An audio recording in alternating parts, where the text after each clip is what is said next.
여러분 오늘도 잘 견디고 계십니까? 김명준의 뉴스파이터입니다. 아내들 사이에 이런 우스갯소리가 있다고 합니다. 강아지가 남편보다 나은 이유. 나만 바라보고 절대 한눈 팔지 않는다. 음식 불평하지 않는다. 살쪘다고 뭐라고 하지 않는다. 그리고 무엇보다 강아지 엄마한테 간섭받을 일은 없다. 네, 어때요? 공감 가십니까? 이 이유에서였을까요? 남편 돈을 강아지한테 너무 많이 써서 꿀이 난 남편이 있습니다. 지나가는 사람 붙잡고 하소연이라도 하고 싶다는데요. 어떤 사연인지 12월 15일 금요일 김명준의 뉴스파이터 잠시 뒤에 전해드리도록 하겠습니다.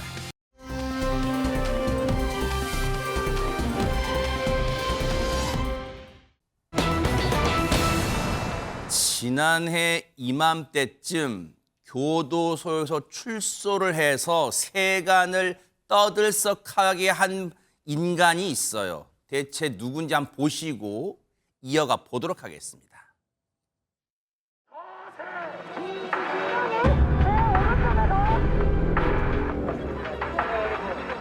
인보된 장소에서 무대를 이어가시기 바랍니다. 당신 이야기해봐야 말 안 들어.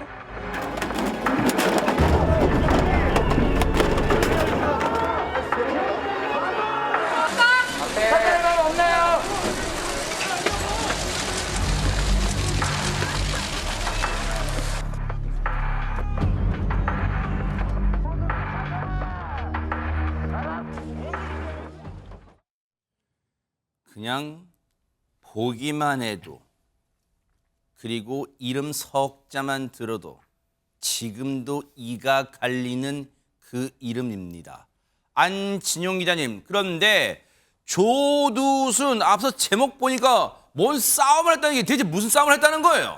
말씀하신 것처럼 조두순, 이름 석자만으로 분노하시는 분들 아직 많을 겁니다. 네. 조두순은 지난 2008년 안산시의 한 교회 앞에서 초등학생을 납치해 성폭행한 혐의로 12년형을 복역한 후 지난 2020년 12월 출소를 했죠. 네. 그리고 이제 출소한 지 3년쯤 돼가고 있는데 지난 12월 4일 오후 9시 55분쯤에 주거지를 무단 외출했었다는 사실이 알려졌습니다. 약 40분가량인데 네. 슬리퍼에 트레이닝복 차림으로 나온 조두순. 무단 외출의 이유가 아내와의 다툼, 즉 부부싸움 때문이었다는 겁니다. 경찰에 적발된 조두순, 아내와 싸웠다, 화를 삭히러 나왔다라고 해명했습니다. 아니 참 나 진짜 조두순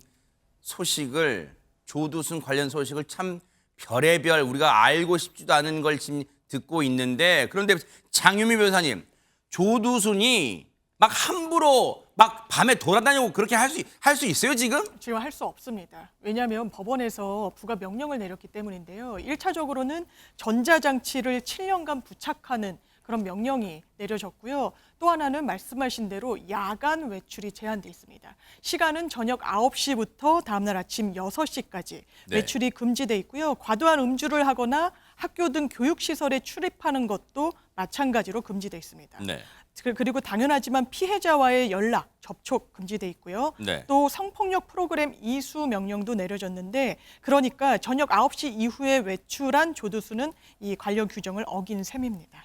아니 김은배 팀장님, 그 방범 초소 경찰이 그나마 발견했기에 망정이지 만약에 발견 못했으면 만약에 그 밤에 진짜 막 골목길을 막 배회하고 다녔을 거 아니에요. 그렇습니다. 조두순 씨는 사실상은 오후 9시 이후에는 외출 금지가 돼 있지 않습니까? 그래요? 그런데도 네. 불구하고 집을 나와서 경찰 방범 초소에 있다가 경찰한테 적발이 됐습니다. 아하. 그러니까 경찰이 그 조두순이한테 들어가라고 했지 않습니까? 네. 그런데 그 조두순이가 사실은 보호관찰관 허가 없이 나간 건 처음이라고 그래요. 아하, 처음 네. 한 건데 경찰 초소에서 이제 경찰관들이 설득을 했습니다. 자, 법을 위반했으니 자, 집으로 귀가하라고 설득했는데도 좀 처음에는 거부를 했던 것 같아요. 어머? 말을 안 들었던 거죠. 그리고 진짜 나서는 어이없네 진짜. 네. 그런 상황에서 조두순이가 뭐라고 했냐면 네. 경찰관을 상대로 해서 얘기를 했는데 네. 자기 아내하고 싸웠던 가정불화 얘기도 했었고 또 그리고 네. 자기가 교도소에서 생활했던 얘기를 주절주절하게 한 거예요. 네. 경찰관이 뭐 어떻든 간에 조두순이 얘기하니까 들어줬던 것 같아요. 세심하게 들어주니까 자기 신세한탄을 끝난 뒤에 집으로 귀가를 했던 거예요. 그러니까 어허. 40분 동안 뭐 얘기를 했던겠죠. 어쨌든 간에 조두순이는 9시 이후에 못 나가는데 법을 위반했기 때문에 그에 대한 상응한 대가를 치를 것입니다. 지금 보세요. 경찰관한테 아이고 잘못했습니다. 얼른 들어갈게요 한 게 아니라 제가 아내랑 부부싸움 했어요. 뭐 어쨌다고 그래서. 뭐 어쨌다는 거예요 지금. 경찰이 밖으로 나오면 안 된다. 왜 나온 거냐고 재차 추궁했는데도 아내와 싸웠어요. 아유 화 좀 시키려고 잠깐 나왔어요. 그리고 자기 신세한탄했대요. 지금 조두순 이 인간이 지금 이럴 상황이에요. 자기가 들어가고 싶으면 들어가고 나오고 싶으면 언제 나오고 그러는 거예요. 혹시 그전에도 몰래 밖으로 나왔다 들어갔다 한 거 아니에요? 주민들 얘기 들어보시고 이어가 보도록 하겠습니다. 거의 안 나와요? 작년에 한 번도 못 봤어. 작년에도. 집에만 있나 봐요. 그러면 엄마랑 자고 있는데 많이 없었거든요, 불빛이. 이거 설치해가지고 오히려 좀 시간이 가는데.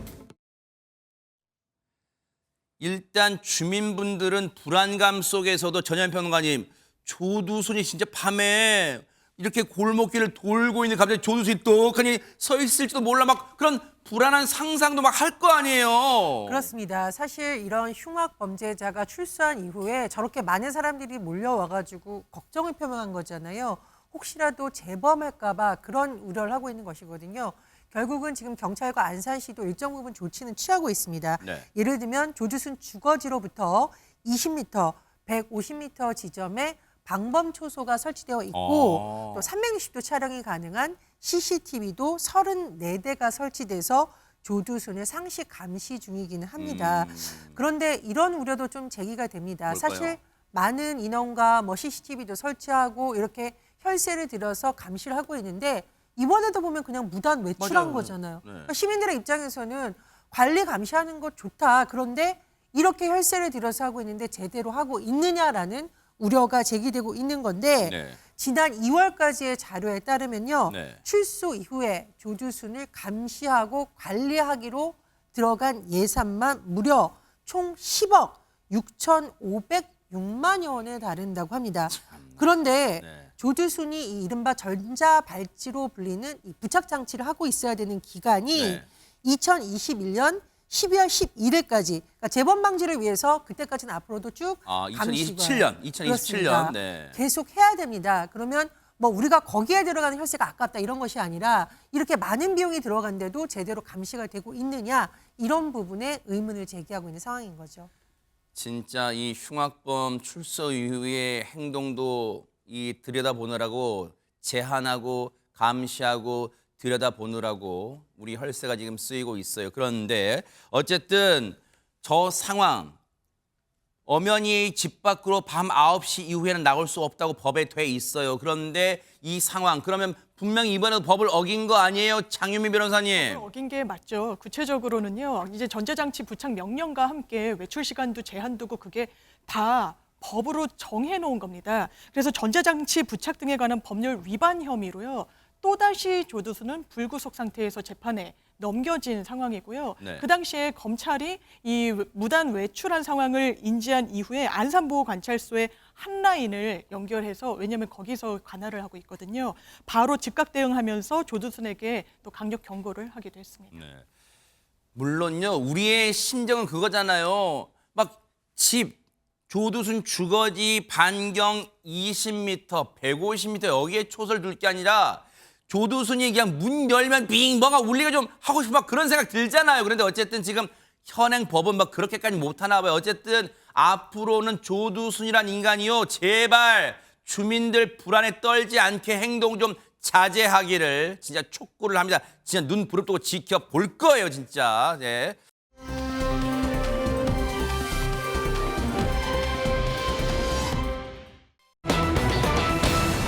한 곱이 넘으니까 또 한 곱이 나온다는 말이 딱 맞아요. 조두순 얘기 끝나니까 대박 사건. 이 인간 얘기 오랜만에 나오네요. 안진영 기자님.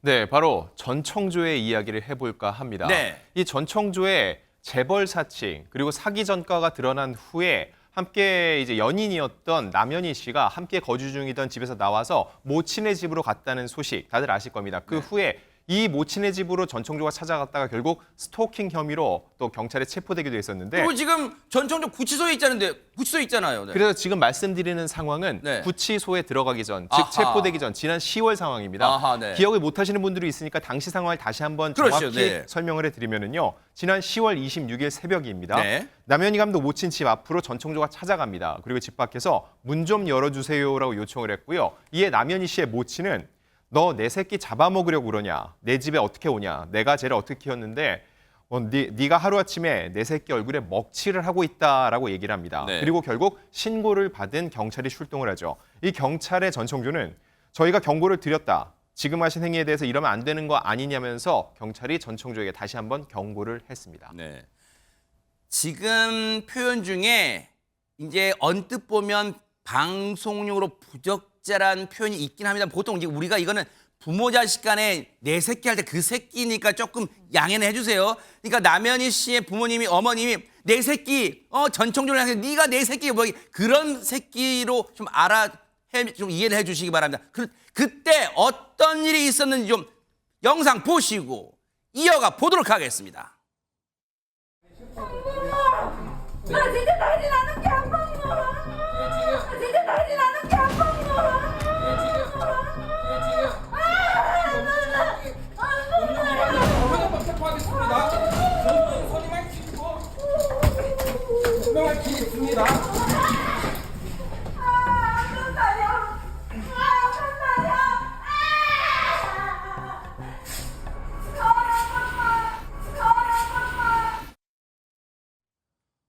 지금 영상을 보시는 분들은 약간 놀라셨을 거예요. 김은미 팀장님, 이게 무슨 상황이지? 막 그러실 거예요. 시청자분들을 위해서 이 상황이 무슨 상황인지 좀 설명 좀 해주세요. 남현희 씨가 전청조 씨하고 헤어진 뒤에 자기 집으로 돌아갔습니다. 네. 근데 전청조가 임의적으로 자기가 임의로 전현희 씨를 찾아갔어요. 남현희 씨를 찾아가서 만나자고 소리쳤는데 가라고 했습니다. 근데 계속해서 안 간다고 소리치니까 그 스토킹으로 112 신고를 했습니다. 경찰이 출동했어요.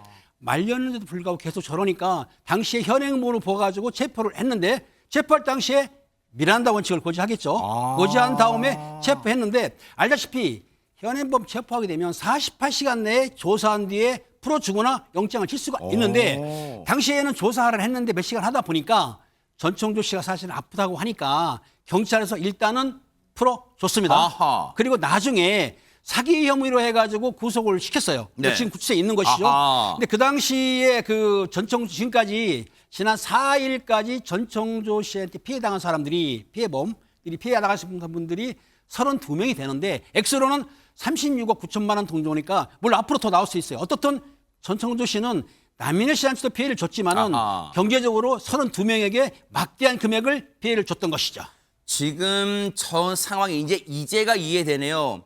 스토킹범으로 남현희 씨가 신고를 하니까 경찰들이 현장 출동했고 지금 자 물러가세요라고 했는데 말을 안 들으니까 현행범 체포하는 과정에서 앞서 보시면 경찰이 물리력을 행사하는 과정에서 전청조의 일단은 목 부위를 막 이게 잡고 가는 끌어내는 과정도 보셨죠. 그 과정에서 전청조가 막 애원을 합니다. 뭐 현아 제발 한 번만. 그 와중에 전청조의 신발까지 벗겨지는 현관문에 걸려서 벗겨지는 장면까지 여러분 보셨는데 그런데 전청조의 기가 막힌 행동이 이것만 있는 게 아니라면서요. 이담 아나운서.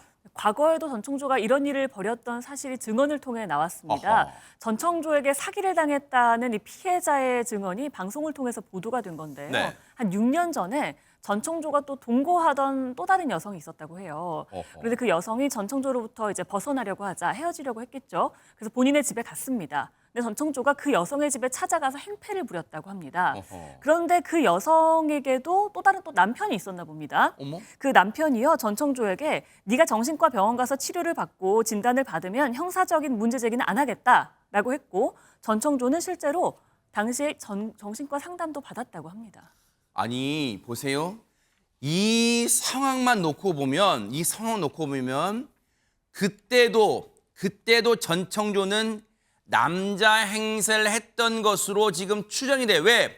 당시에 여성이 동거녀였고 그 동거녀가 뭔가 집으로 갔는데 거기에는 동거녀의 남편은 사람이 있었다는 거 아니에요, 전현 평론가님? 그러니까 이 전청조가 쓰는 수법이 약간 비슷한 패턴이 있는 것으로 보입니다. 일단 본인이 남성인 척하고 여성에게 접근해서 지금 말한 사례의 경우에는 동거까지 했었다는 거죠. 그런데 이 여성이 벗어나려고 하니까 또 행패를 부리고 지금 남현희 씨한테 하는 것과 매우 비슷한 수법을 보이고 있는데요. 그런데 전청조는 과거의 이 사례를 보면 여성으로 또 접근한 적도 있어요. 네. 예전에 알려진 사례를 보면 만남을 주선해주는 애플리케이션 앱이 있습니다. 네. 그때는 본인을 20대 여성이라고 소개하면서 남성과 교제를 했고 결혼, 임신 명목으로 수억 원을 뜯어내는데 이렇게 본인의 필요에 따라서 성별을 바꿔가면서 피해자에게 접근하는 패턴을 보였던 것으로 추정이 됩니다.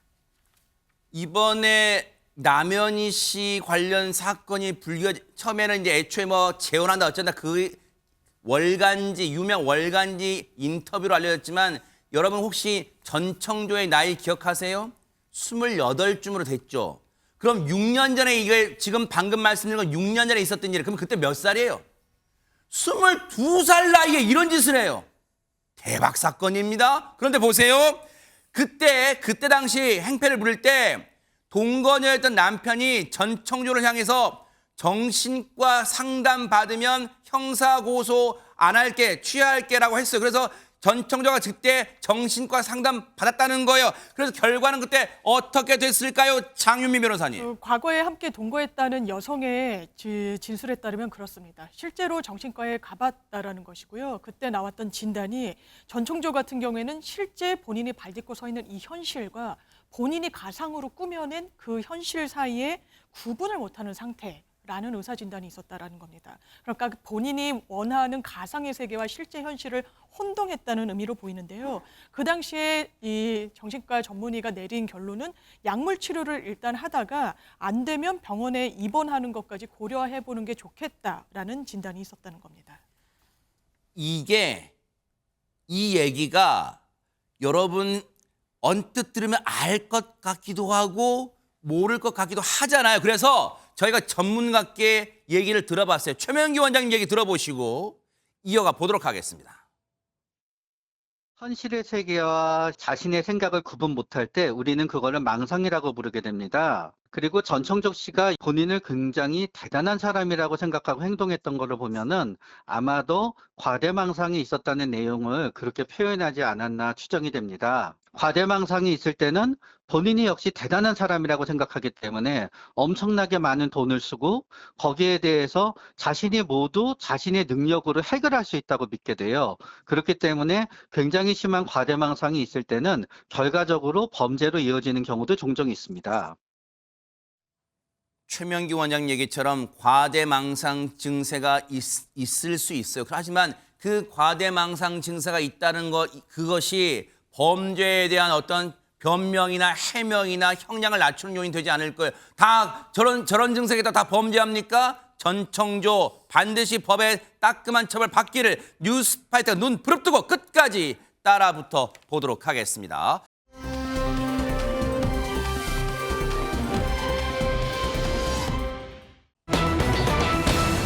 세상에 여러분 혹시 지하철 이용하시거나 어디 건물 이용하실 때 에스컬레이터 이용하시는 분들은 한 번쯤 이런 불길한 상상 해보셨을까요? 안진용 기자님. 네, 혼잡한 아침 출근길, 정말 아찔한 상황이 벌어졌습니다. 과연 어떤 일인지 영상 보면서 설명드리겠습니다. 지난 4일 오전 지하철 서울 경복궁역 출근길에 나선 시민의 모습. 줄지어 에스컬레이터에 타서 올라가던 중 갑자기 역주행하기 시작합니다. 중심을 잃고 넘어지는 시민들과 어머나. 아래에 있던 시민들이 겹쳐 쓰러지며 순식간에 아수라장이 되어버리는데요. 어머나. 이 에스컬레이터는 무려 8초간 역주행하며 승객 15명이 넘어져 다쳤습니다. 세상에. 앞서 경기도 성남의 순회역에서도 이같이 에스컬레이터가 역주행해 10여 명이 다친 사례가 있었는데요. 그 후로 6개월밖에 지나지 않아 또 비슷한 사고가 발생한 겁니다. 이제 요게 순회역이었고요. 6개월 전에 있었던 거. 그리고 처음에 보여드린 게 경복궁역에 있었던 건데 거의 패턴이 비슷해요. 역주행, 에스컬레이터 역주행 패턴이 거의 비슷하잖아요. 장소만 달리 일어난 건데 보세요. 갑자기 올라가던 에스컬레이터 역주행하니까 당황하던 분들이 갑자기 뒤로 밀리면서 포개고 사람들이 막 포개져요. 세상에 전염병 다치신 분들 막 많을 것 같아요. 예, 있습니다. 지금 이 사건이 일어난 날짜가 지난 4일 오전이고요. 제가 시간을 봤는데 8시 42분입니다. 지난 4일은 월요일 오전 8시 42분이면 한참 복잡한 시기이다 보니 8초간 역주행하는 에스컬레이터에서 10명 이상이 저렇게 넘어졌고요. 2명은 굉장히 아프다, 손목이라던가 네. 발목을 다쳤다며 호소를 해서 병원으로 이송이 됐습니다. 그런데 사실은 제가 더 걱정이 되는 것은 저분들이 앞으로 에스컬레이터에 탈 수 있을까요? 아마 타시기 직전에 항상 이것도 역주행하는 거 아니야 두려울 수도 있고 저 네. 장면을 지켜본 시민들도 상당히 트라우마가 생기지 않았을까 우려가 됩니다. 그러니까요. 세상에 보는 저희도 지금 막 심장이 쿵쾅쿵쾅 거리고 그럴 정도잖아요. 그런데 보세요. 이다만하도 당시에 경복궁역 에스컬레이터 역주행 사고 원인은 뭐래요, 그러면? 행정안전부가 조사를 했는데요. 이 에스컬레이터 구동기 안에 감속기가 있는데 그 감속기에 있는 기어가 마모되면서 이게 발생을 했다고 합니다. 이 제조사가 정한 그 감속기의 내부 연한 수명이 10년이라고 하는데요. 네. 이 에스컬레이터가 설치된 게 2010년이라고 합니다. 그럼 벌써 내부 연한이 지나고도 3년이 더 지난 거잖아요. 아직도 한 번도 감속기를 교체하지 않았던 것으로 드러났습니다. 그런데 충격적인 건요. 서울교통공사가 파악한 결과를 보면 지하철 에스컬레이터 가운데 감속기 내부 연한이 지난 에스컬레이터가 전체의 58%라고 합니다. 어머나. 그러니까 오늘 우리가 탔던 에스컬레이터도 내부 연한이 지난 감속기가 설치돼 있을 가능성이 큰 겁니다. 진짜. 그리고 사고가 났던 이 에스컬레이터에는요. 역주행 방지 안전장치가 설치되어 있지 않았던 것으로 드러났습니다. 아니, 세상에. 아까 또 영상 보셨지만 경복궁 이전에 수인분당선 그 순회역에서 에스컬레이터 역주행했을 당시에는요.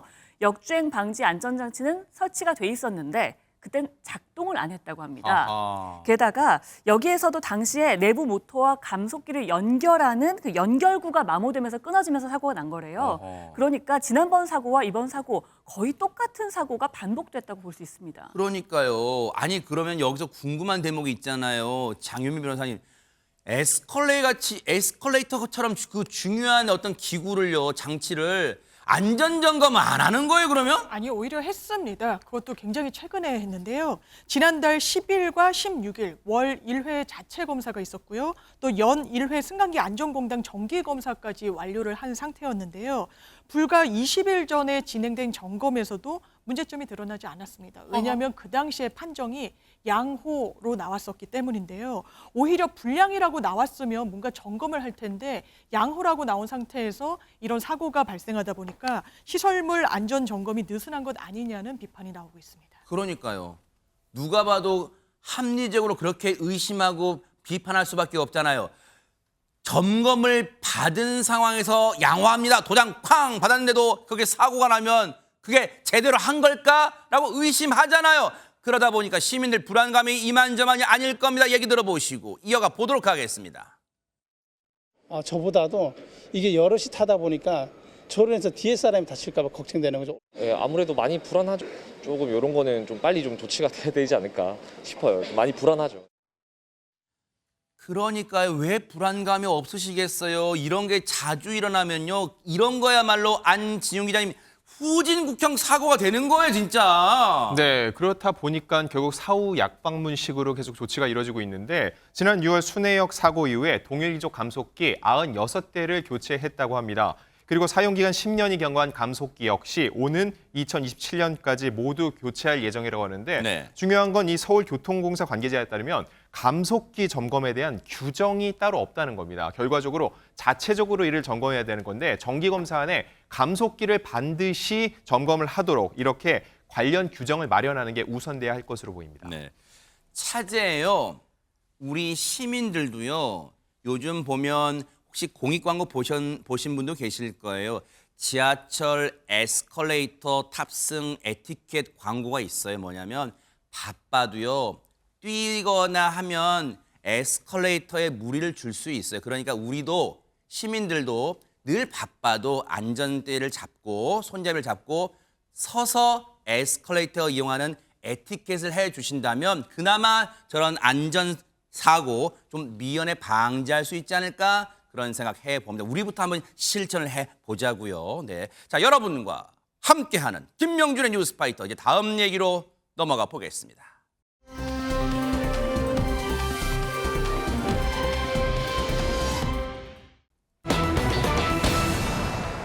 자, 분위기 바꿔볼게요. 제목 자체부터 심상치가 않습니다. 안진용 기자님. 네, 이틀 전 발생한 사고입니다. 이 피해자의 사연이 알려지면서 안타까움을 더하고 있는데요. 일단 그 사고 현장 먼저 영상으로 보여드리겠습니다. 자정이 넘은 시간 헤드라이트를 켠 승용차가 빠르게 달려오더니 앞에 가던 오토바이를 그대로 들이받습니다. 아이고. 사고 충격으로 오토바이가 멀리까지 밀려갔지만 사고를 낸 이 승용차는 멈추지 않고 달아납니다. 세상에. 현장에 도착한 경찰이 도로에 방치됐던 오토바이 운전자에게 급히 심폐소생술을 실시했지만 어휴. 남성은 뇌사 상태에 빠졌습니다. 어머나, 세상에 보세요. 지금 처참한 사고 현장이고 지금 심폐소생술까지 했습니다. 저 정도 충격이면요. 상당히 지금 피해가 정도가 심각했을 것 같은데요, 김은배 팀장님. 그렇습니다. 안타까운 사건인데요. 사실은 저게 지난 13일 오전 0시 26분경에 충북 청주에 있는 편도 3차선 도로에서 승용차가 앞서가던 배달 오토바이를 들이치도를 한 거예요. 그럼 오토바이가 넘어지면서 사람이 넘어졌으면 당연히 119 신고하든지 112 신고해서 피해자 구호를 해야 되는데 이 승용차가 사고를 낸 뒤에 그냥 도주한 사건입니다. 그러니까 몹쓸 인간이네요. 몹쓸 인간이죠. 저 오토바이 탔던 30대 배달 기사분이 쓰러졌어요. 근데 마침 택시 기사분이 지나다 그걸 봐고 112 신고를 했어요. 경찰이 출동을 해서 쓰러져 있는 오토바이 기사한테 심폐소생술을 했습니다. 그래가지고 긴급 후송을 했는데 안타깝게도 뇌사 상태였다가 오늘 사망했다는 소식이 들렸습니다. 아유, 세상에. 꼭 그래요. 너무 안타까운 게 왜 우리 사회는 열심히 일하시고 열심히 사시는 분들한테 이런 비극이, 이런 안타까운 일이 벌어지는지 모르겠어요. 이담 아나운서 세상에 어떡합니까, 세상에 진짜. 그러니까요. 뭐 그냥 뒤도 안 돌아보고 도망을 간 거잖아요. 이 가해자요. 집에서 숨어 있다가 10시간 만에 붙잡혔다고 합니다. 네. 그런데 이 승용차를 운전한 운전자 휴가 나온 20대 군인이었다고 하고요. 하하. 여자친구와 술을 마신 후에 만취한 상태로 운전을 한 건데 그 운전한 차도요. 어머니 명의로 빌린 승용차였다고 합니다. 사고를 내고는 인근에 차 버린 뒤에 집으로 도주했다가 도주 10시간 만에 붙잡히게 된 건데요. 붙잡혔을 때 이제 혈중 알코올 농도를 이제 검사를 했는데 그 당시엔 수치 미달이었다고 해요. 네. 그런데 위드마크 공식이라고요. 섭취한 알코올의 양과 경과 시간 또 체내 흡수율 같은 걸 따져서 사고 당시의 혈중 알코올 농도가 어느 정도였는지를 파악하는 공식이 있거든요. 네. 이거를 이제 적용해서 검사를 했더니 면허 취소를 훌쩍 넘는 0.11%였다고 합니다. 네. 게다가 가해자요. 아까 어머니 명의로 빌린 차 운전했다고 네. 했잖아요. 무면허 상태였습니다. 근데 무면허가 된 것도 가해자가 과거에 음주운전으로 면허가 취소된 상태였다고 합니다. 이 인간이요. 장유미 변호사님. 네. 너무 분노가 치밀어서 말이 안 나와요. 이게 사람이에요? 이게 사람이 할 짓이 이게 사람입니까? 이게 지금. 그렇습니다. 사실 이 새신랑의 이 사연을 들으시면 더 분노하실 수밖에 없을 것 같은데요. 사고를 당한 오토바이 운전자, 결혼한 지 불과 한 달밖에 되지 않은 새 신랑이었습니다. 세상에, 아이고. 또 열심히 살기 위해서 샌드위치 가게를 운영하고 있었는데요. 비용을 한 푼이라도 좀 아끼려고 했던 것 같아요. 직접 배달을 다니는 상황이었다고 합니다. 사고 당시에도 직접 배달을 하다가 이렇게 변을 당한 것으로 현재 전해지고 있고요. 또 어려운 환경 속에서도 집에 손 한 번 벌리지 않았던 성실한 아들이자 남편이었다고 전해져서 더 안타까움을 더하고 있습니다. 피해자는 결혼한 지 한 달 된 신혼 새신랑이었어요. 피해자들 가슴은 지금 미어 터집니다. 천불이 납니다. 원통합니다. 얘기 들어보시고 이어가 보도록 하겠습니다. 얼굴도 못 보고 최소한 말도 못 들어보고 우리 아들 아주 상태가 어떠면 얼굴도 못 보고.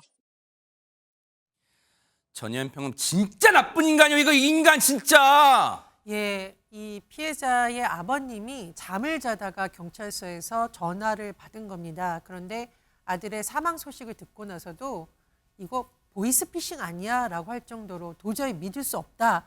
라고 이렇게 하셨다고 합니다. 그리고 피해자 측 진술을 듣기 위해 경찰에 출석한 후 취재진에게 그런 말씀을 하셨다고 하죠. 사람이 이렇게 늘어져 있으면 병원에라도 데려다 주지. 말하자면 그 승용차가 피해자를 치고 나서 만약 병원에 바로 데려갔었더라면 어땠을까라고 정말 분노의 감정을 드러내셨었고요. 도대체 나는 어떻게 살아가냐. 하나밖에 없는 아들만 보고 살았는데 어떻게 살아가냐 이렇게 절규를 했다라고 하는데 이 소식을 들은 많은 분들 특히 부모님 입장에서는 정말 눈물이 나고 원통할 수밖에 없는 사연입니다. 장윤미 변호사님이 이 인간 현역 군인이 이런 짓을 저질렀어요. 세상에 음주 습관이 이제 무거운 처벌해야 되는 거 아닙니까? 그렇죠. 일단 군 헌병대로 인계가 될 예정이고요. 혐의는 여러 가지입니다. 뭐 음주 너무나 당연하고요. 또 무면허 상태였던 거 아니겠습니까? 또 사람을 치고 사망에 이르게 했습니다. 이 그 도주치상죄가 도입이 적용이 되는데요. 상당히 법정형이 높고요. 이게 다 죄를 종합해서 형이 가늠이 되기 마련인데 이 동종의 전과가 있다는 점, 그래서 무면허 상태에서 음주에 또 이르러서 사람을 사망에 이르게 했다는 점, 구속 기소가 될 가능성이 매우 높고 구속 기소를 넘어서 실형 선고 가능성도 매우 높다고 하겠습니다. 제발요. 음주는 이번 사고도 보셨죠? 남의 생명을 앗아가는 흉기예요. 제발 이 땅에서 음주운전 4글자 사라지는 그날까지 뉴스파이터 눈 부릅뜨고 진짜 신고발해 보도록 하겠습니다.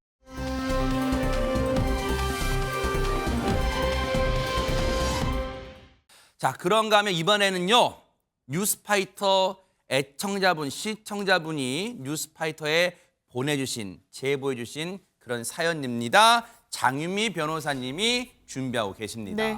지금 소개해드릴 이 두 사람 나이 차이가 무려 73살입니다. 하지만 이 정도는 문제될 것 없다라는 듯 환상의 호흡 자랑하는데요. 두 사람의 노래 한번 들어보실까요? 네.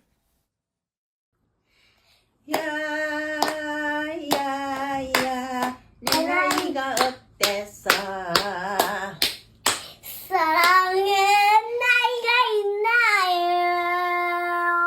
마음은 하나요 느낌도 하나요 그대만은 정말 내 사랑인데 눈물이 나네요 내 나이가 어때서 사랑하기 딱 좋은 나이는 보고만 있어도 웃음이 그냥 귀에 걸립니다. 전현평은 저 두 분이 누굽니까? 네, 이거 경남 거창에 거주하는 김남순 씨가 제보해준 사연인데 네. 김장하려고 친장 가는데 저렇게 환상의 호흡을 자랑하는 두 사람을 찍게 된 겁니다. 네. 79세 할머니, 손녀 6세 김도연 양인데 김도연 양의 사랑이 하는데 제가 웃음이 확 나더라고요. 김도연 양의 장래 희망도 트로트 가수라고 해요. 왜냐? 할머니가 좋아하니까. 아이고. 그리고 이 할머니께서 이제 내년이면 80이 되시는데도 아주 쌩쌩하게 뭐 자전거도 타시고 하는데 두 분의 케미가 너무 좋아서 영상 찍었다고 하는데요. 할머니 건강하셨으면 좋겠고 손녀분은 꼭 트로트 가수 꿈 이루셨으면 합니다. 우리 도연 양이 복덩입니다. 집안에 멋집니다. 보고 계십니까? 대박 사건. 네, 안녕하십니까? 김명준입니다. 여러분과 함께하는 뉴스파이터. 다양한 소식과 뉴스를 보고 싶으시면 화면 오른쪽을 꾹 눌러 구독해 주시길 바랍니다. TV로도 유튜브로도 여러분께 한 발 더 다가가겠습니다. MBN 뉴스와 뉴스파이터를 사랑해 주셔서 고맙습니다.